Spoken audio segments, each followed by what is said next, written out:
السلام علیکم، میں حوصمہ نواز اور آپ کے پاس ہمیشہ کی طرح ایک صحافتی بیٹھک لے کر حاضر ہوں۔ آپ جانتے ہیں کہ صحافتی بیٹھک میں ہم آپ کو ایسی ایسی خبریں دیتے ہیں شاید ہی کہیں آپ کو سننے کو ملے، کیونکہ ہمارے سارے سینئر صحافی اس پہ بڑی تحقیق اور تفتیش کے ساتھ جو خبر سامنے لے کر آتے ہیں اور اتھینٹک نیوز آپ تک پہنچاتے ہیں۔ پچھلا ہفتہ کافی سیاسی سرگرمیوں سے بھرا رہا اور ہم نے دیکھا کہ بہت بڑی گرفتاریاں بھی سامنے آئی ہیں اور ایک دم اچانک ملکی سیاست میں ایک بھوچال سا سامنے آیا ہے اور ایک طوفان کی صورت ہے۔ اس حوالے سے بات کرنے کے لیے آج میرے ساتھ جو ہے کافی فیمس صحافی موجود ہیں۔ بہت شکریہ، سب سے پہلے انہوں نے ٹائم دیا۔ عامر بٹ صاحب ہیں، اصغر چودھری صاحب ہیں، ندیم چودھری صاحب ہیں اور مدثر چودھری صاحب ہیں۔ چودھریاں دی بیٹھک تسی انہوں آکھ سکتے ہو، لیکن اس وقت ہم سیاسی بیٹھک اور صحافتی بیٹھک میں بات کرنا چاہیں گے کہ ایک بیان سامنے آیا ہے۔ عامر بٹ صاحب سے گزارش کروں گی کہ پہلے آپ سے جواب چاہوں گی۔ بڑے واضح لفظوں میں آرمی چیف صاحب نے ایک آیت کا حوالہ دیتے ہوئے اور ترجمے کے ساتھ ایک پیغام جو ہے وہ بھیجا ہے۔ اس پیغام کو آپ کس حیثیت سے لیتے ہیں اور اس پہ آئندہ آنے والے دنوں پہ کیا اثر انداز ہوگا ملکی سیاست پہ یہ پیغام؟ جی اسما، بالکل آپ کی بات درست ہے۔ ہمارے سپاہ سالار ہیں جو حافظ سید عاصم منیر صاحب، انہوں نے ایک تقریب سے خطاب کرتے ہوئے قرآن آیات کا حوالہ دیا، اور قرآن پاک ہمارے لیے ایک مقدس کتاب ہے، اور اس مقدس کتاب میں جو آیات درج ہیں، ظاہری بات ہے کہ ان کی ایک اہمیت ہے اور اس کی ایک سچائی ہے، اور ہم اس سے کبھی کسی بھی صورت انکار نہیں کر سکتے۔ انہوں نے جس تناظر میں بات کی ہے وہ یہ ہے کہ وہ لوگ جو فتنہ فساد پیدا کرتے ہیں، وہ لوگ جو انتشار کا باعث بنتے ہیں، وہ لوگ جو لڑائی جھگڑے اور نفرتوں کی آگ کو آگے بڑھاتے ہیں، ان کے لیے جو قرآن پاک میں درج ہے اس کا حوالہ انہوں نے دیا ہے۔ یقینی طور پر وہ بات بالکل درست ہے، اور میں سمجھتا ہوں کہ اس کو پاکستان کے تناظر میں دیکھنا چاہیے۔ پاکستان جو ہے وہ اس وقت بیرونی لحاظ سے اور اندرونی لحاظ سے دشمنوں کے جو ایجنٹس ہیں ان نظریں گاڑے ہوئے ہیں، اور وہ سازشوں کے جال بنے ہوئے ہیں یہاں پاکستان کے اندر، اور جس کے نتیجے میں یہ ہے کہ یہاں پر وہ بے گناہوں لوگوں کا خون بہاتے ہیں، ہمارے عبادت گاہوں پر حملے کرتے ہیں، اور بیرون ملک میں بیٹھ کر پاکستان کے خلاف ایک جھوٹا اور گندا پروپیگنڈا کرتے ہیں۔ تو یقیناً ایسے لوگوں کو انتباہ کرنے کے لیے، ان کو بتانے کے لیے کہ یہ ہمارے ایمان کا حصہ ہے، کہ ہمارے قرآن پاک میں اس بات کا ذکر ہے کہ وہ لوگ جو زمین پر انتشار پھیلاتے ہیں، جو فتنہ پیدا کرتے ہیں، جو لڑائی جھگڑا اور بے گناہ لوگوں کو قتل کرتے ہیں، اس کے حوالے سے ہمارا مذہب جو ہے وہ کیا کہتا ہے، ہمارا دین کیا کہتا ہے۔ تو ہم جس دین کے پیروکار ہیں، ہم اس بات کو لے کر آگے بڑھیں گے، اور یقیناً میں سمجھتا ہوں کہ اس کے اثرات ہوں گے،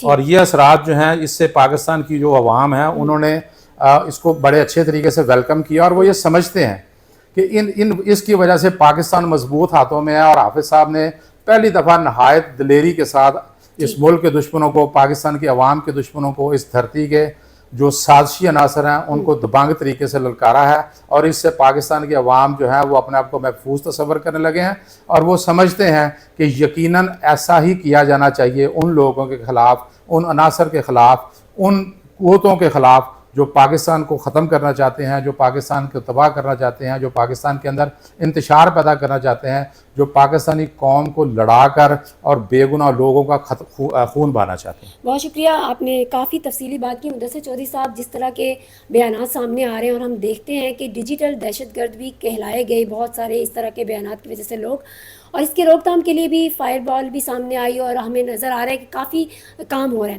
آپ کو کیا لگتا ہے کہ اب جو ایک ینگ جنریشن ہے جس کو عمران خان صاحب نے تیار کیا، سمجھے کہ ان کے ایک کمانڈر ٹیمز تھی اور ٹائیگر فورس تھی، اس کو کس طرح سے ان کے ذہن کی دوبارہ نشوونما کی جا سکتی ہے اسی ڈیجیٹل پلیٹ فارم کو یوز کر کے؟ کیونکہ ایک ایسا براٹ اپ تو لوگوں کا ہو گیا ہے، وہ ابھی بھی یہ کہہ رہے ہیں کہ یہ گیم کے تحت جو ہے وہ اس وقت فیض صاحب جو ہے وہ حراست میں ہے، ایک بڑی پلاننگ ہو رہی ہے، اور ایک دم سے 2 مہینے کے بعد عمران خان صاحب دوبارہ باہر آ جائیں گے اور حکومت ان کے پاس ہوگی۔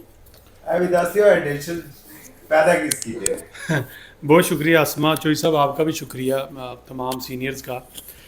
بٹ صاحب کی جو باتیں آپ نے سنی، یہ اسی سے ریلیٹڈ ایک سوال ہے۔ کبھی وقت ہوتا تھا پاکستان کو دشمن کا سامنا ہوتا تھا، ہم ہندوستان کی بات کرتے تھے، اور ہمیں پتہ ہوتا تھا کہ کنٹرول لائن سے کتنی گولہ باری ہونی ہے، ہم نے اس کا کتنا مؤثر جواب دینا ہے، کس انداز میں وہ ایکٹیویٹی کر رہے ہیں. ہماری ایجنسی بھی ورک کر رہی ہوتی تھی اور بر وقت چیزیں ہوتی تھیں، اور ہندوستان کو کبھی اس انداز میں موقع نہیں ملا جو آج تک وہ سوچ رہا ہے. اب ہمیں ان دشمنوں کا سامنا ہے جو ہمارے ارد گرد ہیں، جن کا ہمیں پتہ نہیں کہ ہمارے ساتھ ہیں، سامنے ہیں، گلی محلے میں رہ رہے ہیں.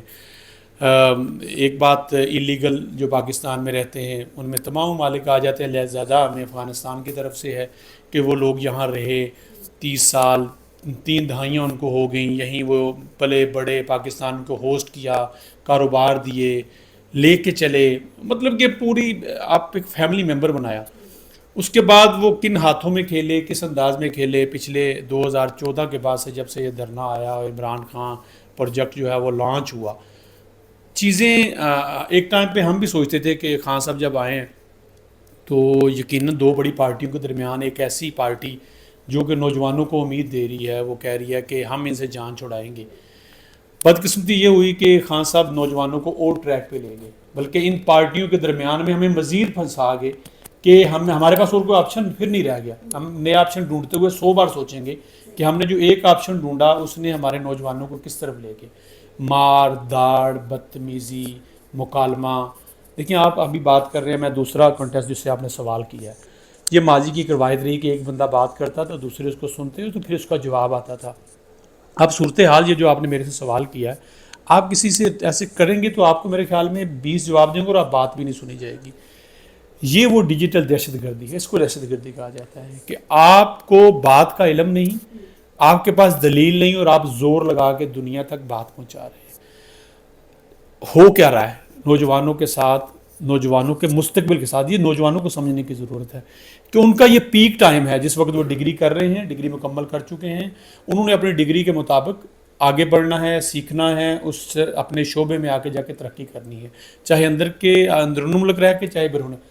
اب ان کو جو دکھایا جا رہا ہے، یہ جو آپ کہہ رہی ہیں فائر وال جو صاحب نے جاتے ہوئے فکرہ پھینکا ہے، ان کو جو دکھایا جا رہا ہے نوجوان وہی کر رہا ہے. نوجوان صبح اٹھتا ہے، وہ دیکھتا ہے کہ آصف زرداری صاحب کسی سیاسی پارٹی کے بات کر رہے ہیں، مریم نواز کسی کے حوالے سے بات کر رہی ہیں، عمران خان کی طرف سے کوئی بیان آیا ہوا ہے. اس کو لگتا ہے کہ اس کی زندگی انہی کے چکر میں ہے. اگر میں کسی پارٹی کے ساتھ ایفلیٹ ہو جاؤں، چاہے وہ نون لیگ ہے، چاہے پی ٹی آئی ہے، چاہے پیپلز پارٹی، تو میری زندگی بن جائے گی. ایسا نہیں ہے. نوجوانوں کو موٹیویٹ کرنے کی ضرورت ہے. ابھی جو موٹیویشن کیسے ہے، میں تھوڑی دیر پہلے آف دی ریکارڈ جب بات کر رہا تھا کہ پاکستان میں ایک ایسا جیسے آپ چائنا ماڈل کہہ رہے ہیں لانچ ہونے جا رہا ہے کہ جس میں آپ کو سوائے کام کے اور کچھ نہیں دکھایا جائے گا. آپ کو موٹیویٹ کیا جائے گا کہ آپ بزنس کی طرف آئیں، آپ یہ کام کریں، اپنے گھر والوں کے لیے پیسے کمائیں. ملک کی جو گھر سمیت گھر کو تو آپ ڈیفینیٹلی خوشحال کرتے ہیں، ملک کی معاشی ترقی میں اپنا ہاتھ بٹھائیں. یہ لوگوں کو دکھایا جائے گا اور دکھایا جانا چاہیے بھی، کیونکہ آج کا نوجوان جو ہے اتنا ڈسٹرب وہ ہے، شاید ہی ہم نے ماضی میں کسی کو دیکھا ہو. بلکہ کسی بڑی فیملی کے ہم دیکھتے تھے کہ ایک گھر میں ایک والد 5 سے 7 بچوں کو پالتا بھی تھا، پڑھاتا بھی تھا، ان کا فیوچر بھی بن جاتا تھا اور بچے کامیاب بھی ہوتے تھے. آج کا نوجوان جس کی کوئی ذمہ داری بھی نہیں، اس کی شادی بھی نہیں، اس کی فیملی بھی نہیں، اس کا اس طرح سے برڈن بھی نہیں، لیکن جب وہ بات کرتا ہے، جب وہ آرگومنٹ دیتا ہے تو اس حد تک فرسٹریٹڈ ہے کہ لگتا ہے کہ سارا بوجھ ہی اس پہ. تو اس سے باہر نکالنے کے لیے یہ جو فائر وال ہے، یہ لوگ کچھ غلط اس کو لے کے جا رہے ہیں. 30 اگست تک کافی حد تک چیزیں ٹھیک ہو جائیں گی. فیض حمید کا نیٹ ورک آپ نے کہا، دیکھیں چیزیں جب آپ بڑے عہدوں پہ جاتے ہیں نا تو آپ کی ذمہ داری بڑی ہو جاتی ہے. فیض حمید صاحب نے بدقسمتی سے کہہ لیں، اس ملک کی بدقسمتی ہے، کیونکہ انڈیویجول تو جو انہوں نے کرنا ہے ان کی تو سکسیس ہوگی، ان کی تو کامیابیاں تھیں. وہ اس ملک کے 100 حکمران تھے جو وہ چاہتے تھے. ان کا وہ تکبر، ان کا غرور ریٹائرمنٹ کے باہر بھی نہیں گیا. وہ ریٹائرمنٹ ہو گئے تو اس کے بعد بھی ایکٹیویٹی جاری رکھے ہوئے تھے. پورا نیٹ ورک اب دیکھیں نا قابو آ رہا ہے، جیل کے لوگ پکڑے جا رہے ہیں، اندر بیٹھ کے کانفرنسز ہوتی رہیں، وہ باہر بیٹھ کے پیغامات جاتے رہے. یہ وہ بڑے لوگ ہیں جنہوں نے معاشرے میں برائی پھیلائی، اس ملک کو ڈی ٹریک کیا. جس کا جتنا علم ہوتا ہے نا اس کی اتنی ذمہ داری ہوتی ہے، جس کے پاس جتنا بڑا عہدہ ہوتا ہے اس کی اتنی بڑی ذمہ داری بنتی ہے. فیض حمید صاحب نے اپنی ذاتی انا خواہش کو کامیاب کرنے کے لیے، اس کو آگے بڑھانے کے لیے تمام یہ کھیل کھیلا، جس سے پچھلے 4 سے 5 سالوں میں بلکہ پاکستان تقریباً 40 سال پیچھے چلا گیا. آپ کو نہ آپ پہ دنیا اعتماد کر رہی ہے، نہ آپ پہ اپنے لوگ اعتماد کر رہے ہیں، نہ آپ پہ جو آپ روزانہ انویسٹرز کی بات کرتے ہیں کہ آپ لوگ آئیں اور کریں. وہ صورتحال اتنی زیادہ ورس ہو چکی ہے کہ موجودہ حکومت کہتے ہیں ناک کی لکیریں رگڑنے جیسا معاملہ ہو چکا ہے. تو نوجوانوں کے لیے یہ جو فائر وال ہے، میرا ایک ہوپ ہونی چاہیے. ہم نا امیدی کی طرف باتیں بہت نا امیدی کی ہوتی ہیں. صبح شام آپ جب یوٹیوب یا مختلف چینل لگاتے ہیں تو نا امیدی نظر آتی ہے. مجھے لگتا ہے یہ جو ریسنٹلی شہباز شریف صاحب کا ٹور تھا چائنا کا، B2B ٹور تھا، businessman to businessman, یہ بہت بڑا ٹور تھا اور بڑا کامیاب ترین تھا. اس میں ایک ہی بات پاکستان کو کہی گئی ہے کہ آپ جائیے، آپ پاکستان میں بزنس فرینڈلی ماحول بنائیے، اپنے لوگوں کو، اپنے بچوں کو، نوجوانوں کو بتائیے چھوٹے چھوٹے بزنس، بڑے بڑے بزنس. یہ جو فائر والا معاملہ ہے اس پولیٹیکل اور جھوٹے کنٹینٹ سے دور کرنے کے حوالے سے ہے. اس کو دور کریں گے، لوگوں کو اچھا دکھائیں گے، کاروبار کے حوالے سے بات کریں تو یقیناً پاکستان میں بہتری کی گنجائش ہے. بہت شکریہ عزیز صاحب. بزنس کی آپ نے بات کی، بزنس ہوتا تو ہے لیکن اس میں ایمانداری بہت ضروری ہے. آپ نے ہیلتھ کے حوالے سے بات کی کہ ہمارا آج کا نوجوان بہت فرسٹریٹ ہے اور ڈپریشن کا شکار ہے. ہیلتھ بیٹ کرتے ہیں ندیم چودھری صاحب، تو آپ کی جانب بھی آؤں گی اور پوچھنا چاہوں گی اگر نوجوان اتنا ڈپریس ہے تو مینٹلی فیسلٹی دینے کے لیے ایک عام آدمی کو جو مر رہا ہوتا ہے اس وقت بھی ہاسپٹلز میں ضرورت نہیں ہے چیزیں، تو یہاں پہ نفسیاتی مریض کو تو کچھ سمجھا ہی نہیں جا سکتا. آپ کو کیا لگتا ہے کہ اس فیلڈ میں کتنی ترقی کی ضرورت ہے؟ اس کے ساتھ ساتھ جس طرح بزنس کی بات کی کہ لیبارٹریز نے بھی ایک بزنس بنا لیا ہوا ہے، پرائیویٹ ہاسپٹلز نے بھی ایک بزنس بنا لیا ہے، اس میں بیچاری غریب عوام کہاں جائے؟ بہت شکریہ. ابھی سب سے پہلے تو آپ نے جو ذکر کیا ڈیجیٹل میڈیا کا، کل ایک قائمہ کمیٹی کی میٹنگ تھی جس میں پوچھا گیا تھا چیئرمین PTA سے کہ جناب یہ بتائیں کہ پاکستان کے اندر اس وقت جو نیٹ کی صورتحال ہے، نہ کوئی چیز ڈاؤن لوڈ ہو رہی ہے نہ اپ لوڈ ہو رہی ہے، اور جو نیٹ بند کیا ہوا ہے یہ اس کی وجہ کیا ہے، ہمیں جواب دیں. تو وہاں پر جو جواب دیا گیا وہ بڑا زبردست جواب تھا. ان کی جانب سے کہا گیا کہ ہمیں تو ابھی تک کسی قسم کی کوئی شکایت موصول نہیں ہوئی. ان کے یہاں سب اچھا ہے. جی بالکل. چیئرمین PTA اور وزارت IT جو تھی ان کے سیکٹری کی جانب سے کہا گیا کہ ہمیں کسی قسم کی کوئی شکایت نہیں ملی. آپ جو سیلولر کمپنیاں ان سے پوچھیں. اب اصولی طور پہ جب وہاں پہ وہ چیئرمین PTA آئے تھے سیلولر کمپنیوں سے جواب لے کے ان کو آنا چاہیے تھا. انہوں نے بڑے آرام سے جواب دے دیا کہ نہیں جی ایسی تو کوئی شکایت ہمیں موصول نہیں ہوئی ہے.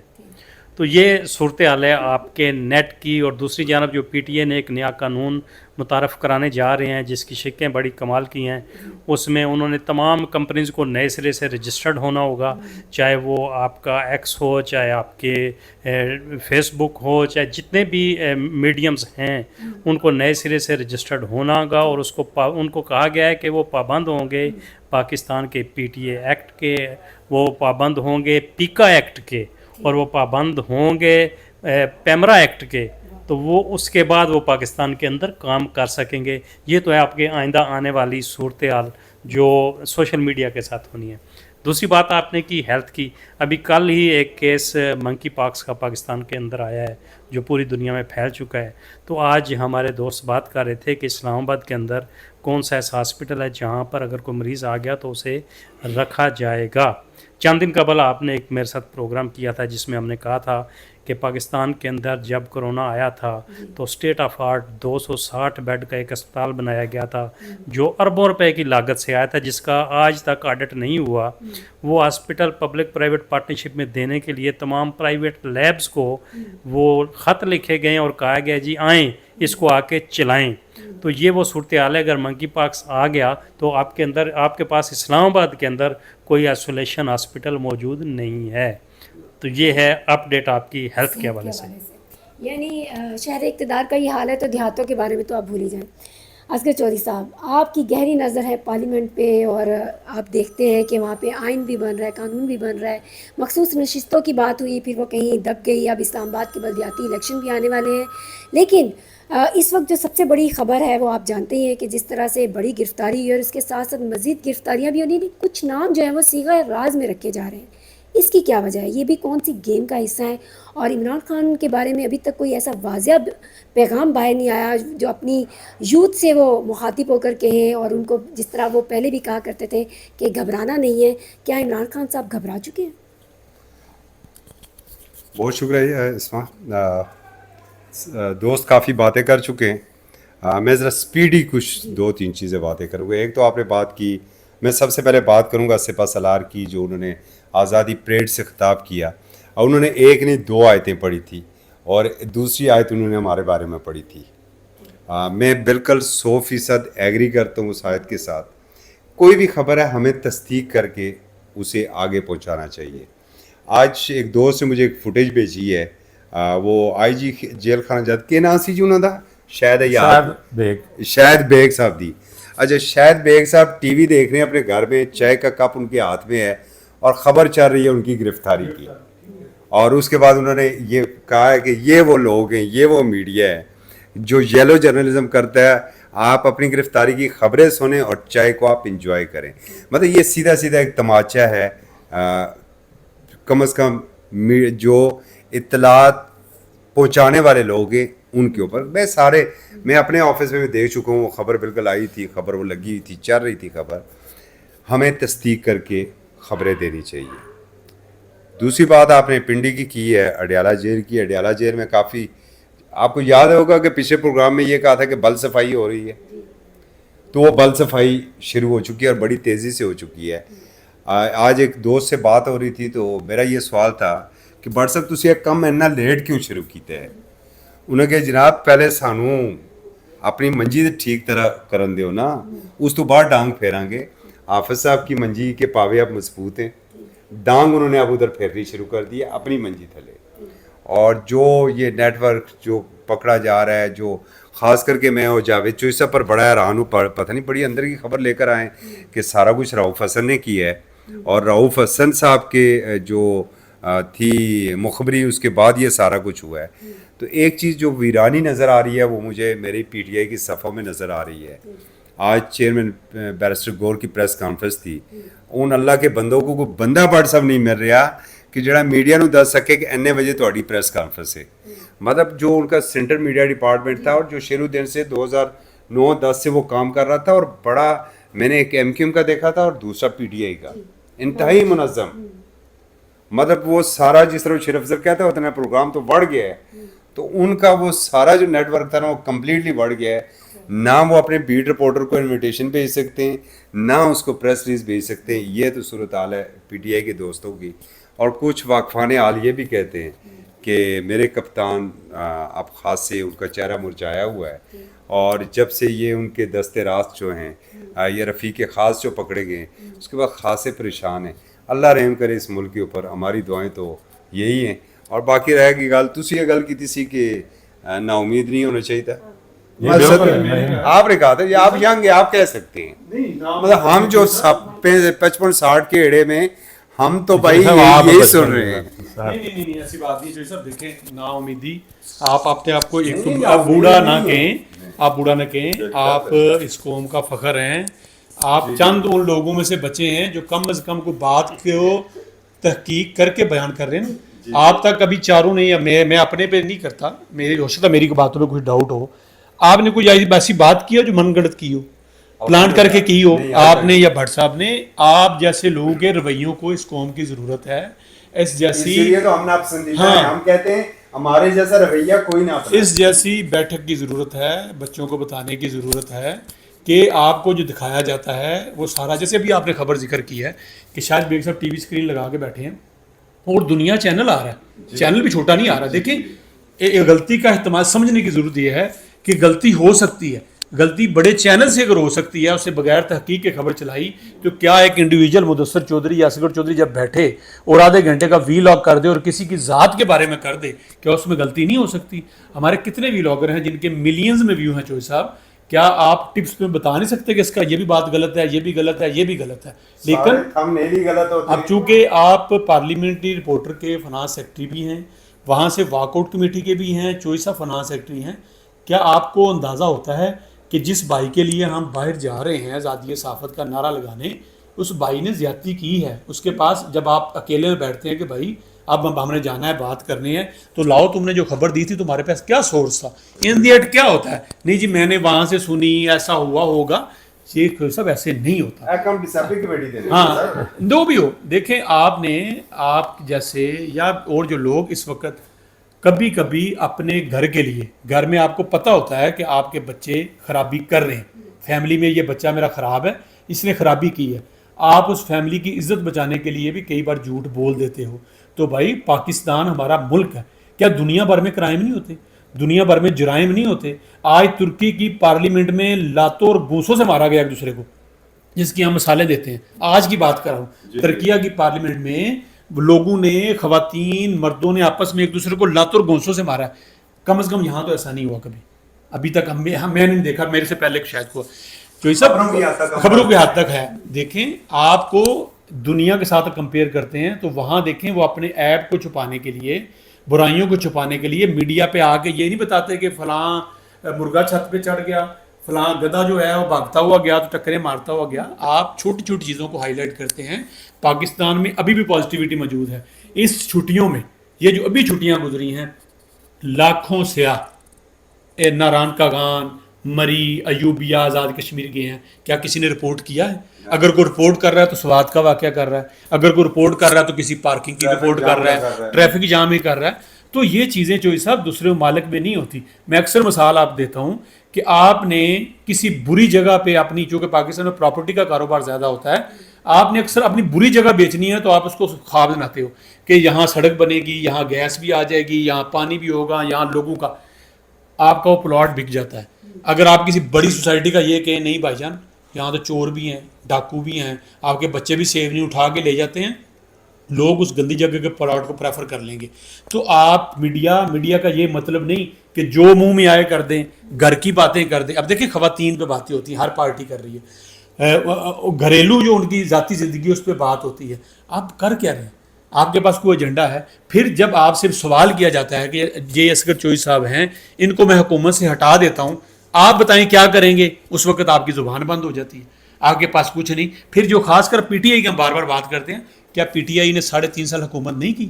کیا آپ جیسے میڈیا کا جو دوست ہیں ان کو بتاتے نہیں تھے یہ غلط ہو رہا ہے؟ کیا پنجاب کے حوالے سے یا اسلام آباد میں جو فیصلے لیتے تھے وزراء, کیا آپ لوگ ان کو بتاتے نہیں تھے؟ کیا صحت کے حوالے سے کرونا کے دنوں میں چودھری صاحب ہاتھ کھڑا کر کے سوال نہیں کرتے تھے ڈاکٹر صاحب سے؟ کون سنتا تھا اس وقت؟ آپ کہتے تھے نہیں. اب آپ کو ہر چیز بری لگتی ہے تو اس کا مطلب ہے کہ آپ دمی تھے, اور آج آپ اپنے آپ کو پروو کرنے کی کوشش کریں جب آپ مشکل میں ہیں. آپ کی چیزیں, ابھی جو نیٹ ورک بھی پکڑا گیا ہے, آپ ثابت کر رہے تھے کہ ایک شیر جو ہے اندر ڈٹا ہوا بیٹھا ہوا ہے, اور وہ شیر کیسے تھا؟ کیونکہ اسے ہر قسم کی سہولت میسر تھی. وہ دنیا بھر میں بات بھی کر رہا تھا, اس کو ساری سہولتیں بھی میسر تھیں, وہ پیغامات بھی جاری کر رہا تھا, ٹویٹر کا جو اکاؤنٹ تھے وہ بھی ہینڈل ہو رہے تھے. وہ کدھر گئے ہیں محترم, وہ جو عادل راجہ صاحب روزانہ ویڈیو چڑھاتے تھے, کیونکہ نیٹ ورک اب تھوڑا کلوز ہو گیا. یہ ایک پارٹی نہیں, تمام پارٹیز. اگر ایک ادارہ جہاں پہ ڈومینیٹ کر رہا ہے, جس کی آپ بار بار دونوں آیتیں بھی سنا رہے ہیں, بات کر رہے ہیں, تو بھائی انہوں نے اپنا ڈسپلن رکھا ہوا ہے, انہیں اپنا سپائی چیف پکڑ لیا نا. اس کو لوگ کہہ رہے ہیں جھوٹا پکڑا, ڈرامہ کیا ہے, کر تو لیا ہے نا. آپ اپنے کسی سیاستدان کو پکڑ کے دکھائیں نا جو جھوٹ بولا ہے, آپ کی مثال تو دیں نا. جب آپ مثال نہیں دے سکتے, جب آپ کر نہیں سکتے, تو پھر بھائی وہی ڈومینیٹ کرے گا جو کام کر رہا ہے. نہیں ایک سوال ہے بلکہ میں پڑھ سکتا شارع دستور والے نے بھی اپنی منجی تلے ڈانگ کرنی چاہیے یا نہیں؟ شارع دستور میں بہت سے ادارے ہیں. ایک بڑا ادارہ ہے وہ بابا جی جو ڈیم کی رکھوالی کے لیے دیکھیں بات یہ کہ میں نے پہلے بھی میں نے یہی بات آپ سے دعویٰ کی ہے کہ پاکستان کی تاریخ میں جو عدلیہ کا کردار ہے نا سیاسی معاملات میں, یہ ہمیشہ متنازع رہا ہے. کسی بھی دور میں دیکھیں, بالکل بھٹو کی پھانسی سے شروع جسٹس منیر سے شروع کروا لیں, اس وقت سے لے کر آج تک جو سیاسی کردار رہا ہے نا سپریم کورٹ کا, وہ ہمیشہ متنازع رہا ہے.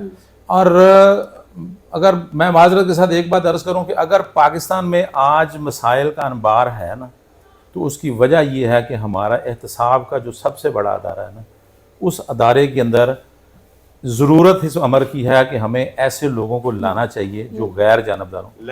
آج پاکستان دیکھیں, آپ کو تو پھر ایک سسٹم بنانا پڑے گا نا.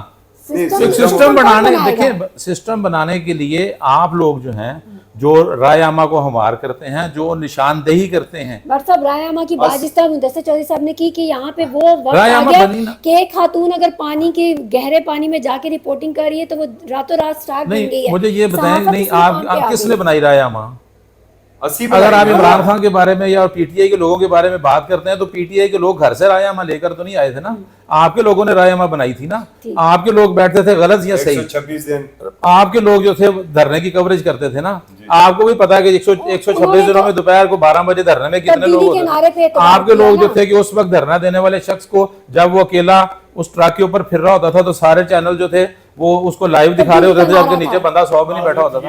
سو رائے عامہ رائے عامہ تسی آپ ہموار کرتے ہو, تو جب آپ رائے عامہ ہموار نہیں کریں گے, جب آپ رائے عامہ ہموار کریں, آپ لوگوں کو بتائیں کہ یہ سچ ہے. اب تو لوگ آپ کی باتوں پہ یقین ویسے ہی نہیں کرتے. آپ یہ کہتے ہیں بھائی کون سی توہین عدالت, آپ صحیح بات کریں, آپ بتائیں کیا پاکستان کی عدلیہ کا کردار متنازع نہیں رہا, کیا آپ کے ججوں کا کردار متنازع نہیں رہا؟ مجھے یہ بتائیں. آج بھی لوگ یہ کہتے ہیں, آج بھی لوگوں کے بارے میں لوگوں کی یہ رائے ہے کہ اگر فلاں بینچ میں فلاں ججز بیٹھے ہوں گے تو اس طرح کا فیصلہ آئے گا, فلاں ججز میں. جب کسی ملک کی جوڈیشری کے بارے میں رائے عامہ اس طرح سوچنا شروع کر دے تو پھر اس ادارے کو سوچنا چاہیے کہ ہماری کریڈیبلٹی کا, ہم 140 پہ نہیں چلے گئے, 139 پہ نہیں چلے گئے, انہی فیصلوں کی وجہ سے گئے ہیں. سو اگر سسٹم میں برائی ہے تو پھر اسی وجہ سے ہے کہ ہمارا جو جوڈیشری کا نظام ہے نا وہ مکمل طور پر تباہ ہو چکا ہے اور اس پر یقین لوگوں کا ختم ہو چکا ہے. فرشتے دنیا کے نظام. سچ یہ ہے کہ ہم چاہتے ہیں, ہم یہ مانتے ہیں اور ہم یہ امپلیمنٹ کرنا چاہتے ہیں کہ جو میں کہتا ہوں وہ سچ ہے, وہی بات سچ ہے. یہ آپ اپنے شعبے پہ بھی لگا لیں, آپ عدلیہ پہ بھی لگا لیں, آپ پاک فوج کی بات کر لیں, آپ کسی بھی شعبے کو, جس کے پاس سوال یہ ہے چوئی صاحب, فوج نے تو کر دیا, اپنے سپاہی چیف کو ٹنگ دیا, اور پہلی دفعہ ٹنگا گیا ہے نا سپاہی چیف, ایک صرف ایک سنیں, ٹنگ دیا ہے نا. میڈیا کا کون سا ٹنگا گیا, ویسے 5-6 ٹنگے جان گے آنے والے دن. پھر تسی بھی نکلو گے, خاص کر کے چوئی صاحب, آزادی صحافت, فلانے نے دیکھا, فلانے نے دیکھا, چوئی صاحب معذرت کے ساتھ عدلیہ نے کچھ کیا.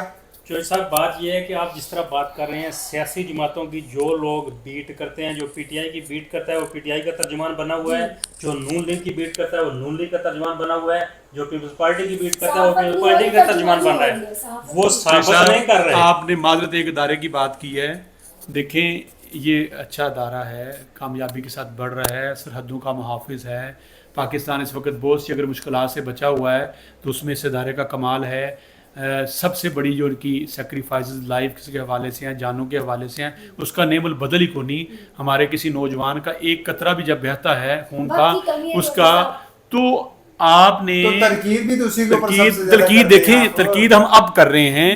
جب یہ نئے آرمی چیف آئے ہیں انہوں نے اپنی حدودوں کے سنیں, وہی تو میں کہہ رہا ہوں, وہ آئے ہیں, وہ چاہ رہے ہیں کہ آئین اور قانون جو فوج کا ڈسپلن ہے اس کے مطابق میں نے لے کے چلنا ہے. جس نے جو کیا, ایک تو یہ ہے, آپ کو پتا ہے کہ ہر 3 سال بعد چیف چینج ہوتا ہے تو ماحول بھی چینج ہو جاتا ہے, ہر کوئی اپنی سوچ. میں نے جو ایک لائن میں نے بتائی آپ کو, میں یہ نہیں کہہ رہا, میں صرف آپ کو یہ کہہ رہا ہوں, دیکھیں اپنا سچ کسی کا نہیں ہونا چاہیے. آپ نے پاکستان کا آئین موجود ہے, پاکستان کا قانون موجود ہے, آئین کے مطابق عدالتوں کو بھی جانا ہوگا. حافظ عاصم منیر صاحب چیف رہے یا کوئی نیا ہے, اس کو پتہ ہونا چاہیے کہ آرمی کا قانون اسے کیا اختیارات دیتا ہے, اس نے وہ کرنا ہے. ماضی میں جنہوں نے نہیں کیا ان کو پکڑیں, جو آگے آئے وہ یہ نہ سوچے کہ وہ کر گیا تو میں نے اس کے ہٹ کے جانا ہے. یہی عدالتوں کا کام ہے کہ ہم نے آئین کی تشریح کرنی ہے, آئین کے فیصلے کرنے ہیں. یہی میڈیا کا کام ہے کہ آپ نے جو کہا, آپ میں نام لے لیتا ہوں, جناب محترم ڈیمو والی سرکار بابا ثاقب نثار صاحب کو کٹہرے کے اندر لایا جائے گا کہ انہوں نے اس ملک کا بیڑا کیوں غرق کیا. ہر کس کو آنا چاہیے, ہر جج کو جس نے اس ملک کے آئین کے ساتھ کھلواڑ کیا, اس ملک کے ساتھ کھلواڑ کیا, حکومتوں کو جو چلتی حکومتیں تھیں, جو آئینی حکومتیں تھیں, ان کو خراب کیا, اس کا سزا جزا ہونی چاہیے. ہر اس صحافی کو جس نے جھوٹ کی بنیاد پہ بیانیہ بنایا اور جھوٹ بیچ کے آئین کو بھی پامال کیا اور حکومتوں کو ڈسٹرب کے سزا ہونی چاہیے. ہر اس فوجی کو جس نے اس آئین اور قانون کو توڑا اور حکومتوں کو ڈسٹرب کیا اس کو ہونا چاہیے. ہر اس بزنس مین کو جس نے اس ملک کی عوام کو لوٹا, اس آئین اور قانون کو توڑا, جزا سزا ہونی چاہیے. تو تمام شعبوں کے لیے ہے, کوئی شعبہ مقدس گائے نہیں ہے, ہر جگہ اچھے برے لوگ موجود ہیں. صرف بات یہ ہے کہ جو آپ نے قوانین طے کر دی ہیں اس کے مطابق رہیں اور جزا اور سزا کے عمل کو